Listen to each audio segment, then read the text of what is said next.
Hello, magandang umaga sa inyo and welcome to Ang Sabi ni Daddy's Vlog. At narito na naman po tayo para maghatid ng mga kwento na nangyayari sa ating paligid, sa kasalukuyan, sa hinaharap at saka sa nakaraan. Ngayon po ay nandito ako sa Chuocho Koen o Chuocho Park at katatapos ko lang po magpainit. At alam nyo naman po ang natural sunshine ay magandang vitamin D, natural vitamin D sa ating katawan.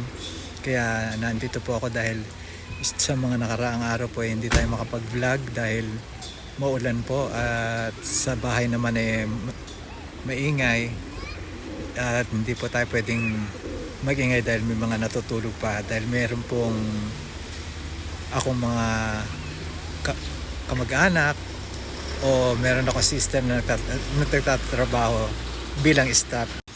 Ngayon po, mga kaibigan, isasabihin po natin na paano ba ang itatanong natin sa sarili na kailan ka o paano ba ang magdasal. Medyo nakakatawang salita lalo sa ating mga Pilipino, lalo sa ating mga Kristiyano o yung pang ibang relihiyon. Ang tanong na paano ba ang magdasal?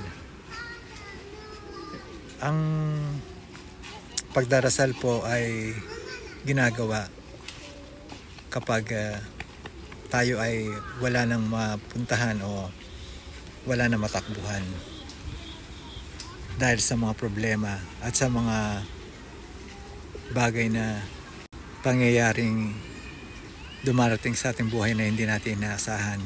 Pero paano nga ba tayo makakasiguro na pinakikinggan tayo ng Diyos?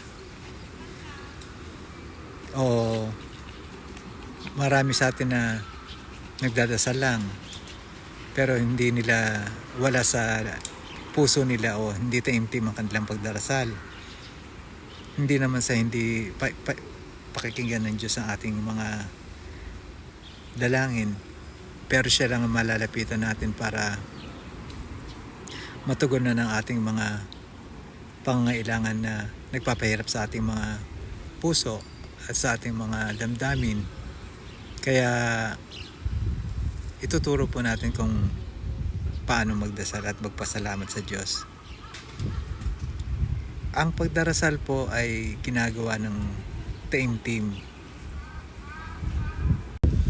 Ito po ay para sa akin napakasagrado, lalo na sa mga iba't ibang klaseng relihiyon, lalo na pag dumaranas ka ng mga problema. Aaminin ko po, ako po ay dumaan sa mga problema na hindi ko inaasahan at ito po ay paulit-ulit kong nangyari sa akin at paulit-ulit po akong nagdasal ng taimtim at ako po ay pinagbigyan o biniyayaan ng mga kasagutan na hindi ko inaasahan. Actually, marami na po akong sakit na pinagdaanan dahil sa stress siguro sa mga nakapaligid sa akin, sa pamilya, sa kaibigan, pero lahat po yan nalampasan ko dahil sa taimtim na pagdarasal. Minsan nga sasabihin natin, naaalala lang natin siya pag may kailangan tayo. Aminin po natin, totoo yan. Ang mga hindi pa dasalin tao, kahit hindi ka naman magsimba, pwede ka magdasal sa bahay. Ang mga tao na hindi pala dasal ay nagdadasal, napapadasal o napapatawag sa Diyos pag meron ng malaking problema. Hindi naman sinasabi ng Diyos na tawagan niyo ako pag ano. Ang kailangan po natin ay kusang loob at ibukas natin ang puso natin dahil diyan papasok ang mga saloobin o ang mga bagay na hinihingi mo galing sa Panginoon Diyos. Marami po mga tao na sige-sige lang. Marami pong mga tao na hindi naniniwala sa himala o hindi naniniwala sa kapangyarihan ng Diyos. Pero pag naandyan na ang aberya, halimbawa ang anak ay na tumaas ng lagnat, oh Diyos ko, Diyos ko, oh my God, Panginoon, pagalingin mo anak ko. Hindi ba napaka-unselfish natin para tumawag na hindi naman sinusumbat ng Diyos sa atin yun, pero naaalala lang natin siya actually pag may kailangan tayo. Naaalala lang natin siya pag meron na tayong matinding nararamdaman o meron na tayong matinding nararamdaman o sakit sa katawan. Lalo na pag may mga problema pamilya, bumagsak sa grade, sa school, iniwan ng nobyo, nobya, iniwan ng asawa, nag-traitor ang kaibigan, at naging pasaway ang anak, nagrebelde ang anak. O minsan pag may dumarating na sakuna kagaya ng lindol, ng sunog, ng bagyo, pag malakas ito, sino mo unang tinatawag? Oh Diyos ko, yan ang ating salita, yan ang ating bukang bibig. Hindi ka naman pala dasal. Aminin natin mga kaibigan na siya ang ating huling naiisip o naaalala kapag dumarating ng mga problema. Naaalala lang natin siya pag may kailangan tayo. Naaalala lang natin siya pag may mga matindi ng pagsubok na dumarating sa buhay. Kasi siya lang ang pwede matawagan eh. Yun po ang tunay na dahilan na tama ba na ang paraan mo ng pagdarasal o paghingi ng saklolo sa ating Panginoon o sa ating mahal na Jesucristo. Meron tayong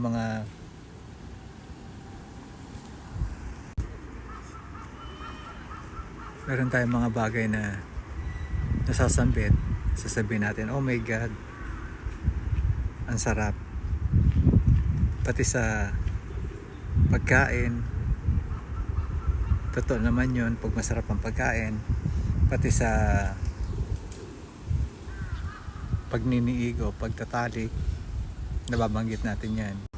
Sasabihin natin, oh my God, oh God, laswa. Saan ba nag-umpisa yan? Na pag dumarating ka na sa langit langit ng pagtatalik nyo nababanggit mo ang Diyos. Ako minsan hindi ako ipokrito pero hindi ko ginawa yan o hindi ako nagsalita ng gano'n dahil ang para sa akin ng pagtatalik ay isang sagradong ginagawa ng mag-partner o mag-asawa, kaya hindi ko sinasali ang Diyos.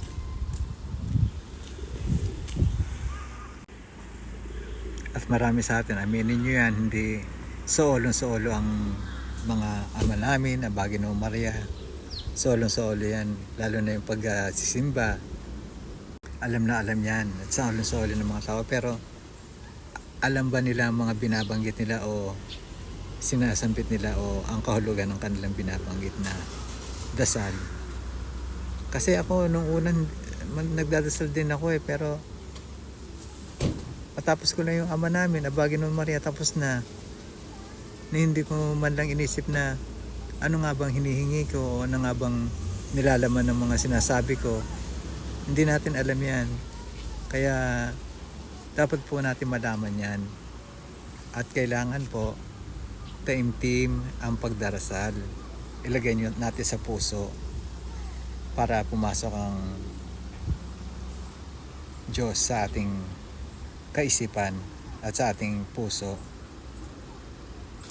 Marami po sa atin na nakakalimot at nakakaalala lang pag andyan na yung mga problema, pero Kaya tayo mga Pilipino o tayo mga tao na ginawa ng Diyos, ano pa man relihiyon tayo, igalang natin yan.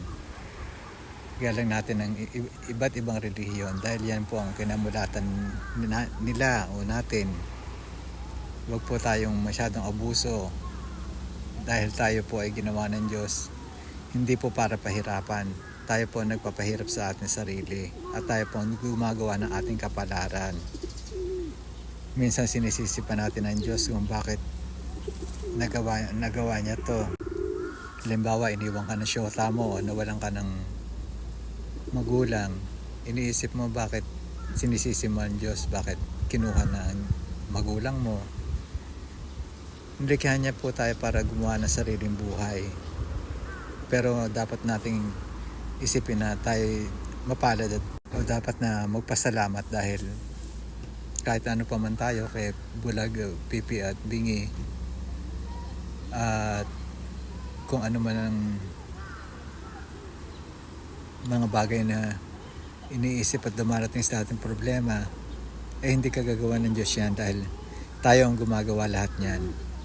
Kaya sana matuto tayong magpasalamat kung ano man ang meron tayo at matuto tayong makontento. At higit sa lahat, kailangan nating taimtim na pagdarasal para sa mapasalamatan natin ang lumikha sa ating may kapal. Yan po. So hanggang dito na lamang po at sana po wag kayong magsawang magdasal at magpasalamat kung ano man na meron tayo at dapat tayong makontento at sana huwag natin sisihin ng Panginoon Diyos kung ano man nangyayaring problema o mga bagay na nangyayari sa ating sakuna dahil tayo po ang lumilikha lahat niyan. So sana po maging bukas ang ating isipan para malaman kung paano natin ilalapit ang ating kalooban o ating puso sa Diyos at buksan natin ang ating puso para maging mapayapa ang ating kalooban at maging maayos ang ating buhay. Yan po ang ating usapin ngayon sa mga araw na ito. So hanggang sa muli natin pagkikita, huwag po kayong makalimot na ingatan ninyo sarili at sana ay nasa mabuti kayong kalagayan. Ito po ang sabi ni Daddy's Vlog na nagsasabi na alagaan nyo inyong mga anak at turuan nyo sila maging mabuting tao at hanggang sa muli nating kwentuhan. Medyo pasensya na po kayo, ngayon lang tayo nakapag-vlog dahil talagang maulan po at yung ulan po ay galing sa Pilipinas dahil nagpunta po rito sa Japan para makibagyo. Kaya sana po ay ipagpatuloy nyo ang pagdarasal. Magdasal po tayo na magdasal. Time na pagdarasal. So, hanggang sa muli po at don't forget to like, share, and subscribe para marami po tayo maging kaibigan. Subscribe naman mga kaibigan. Kahit na po iilan lang tayo o dumadami na nga tayo dati 2 lang ngayon medyo dumadami na tayo, 55 na po tayo. Blessings po yan. At una po, hindi ko gusto pong sumikat. Gusto ko lang po magkaroon ng maraming kaibigan at maipadama o mai-share yung mga bagay-bagay na nasa aking puso, yung mga bagay na mga kwento na masasaya, malulungkot na nangyari sa ating buhay na makaka-relate kayo. Kaya hanggang sa muli nating chikahan, naging chikahan na Paalam po sa inyo lahat at masaganang buhay po ang sumainyo. Bye-bye!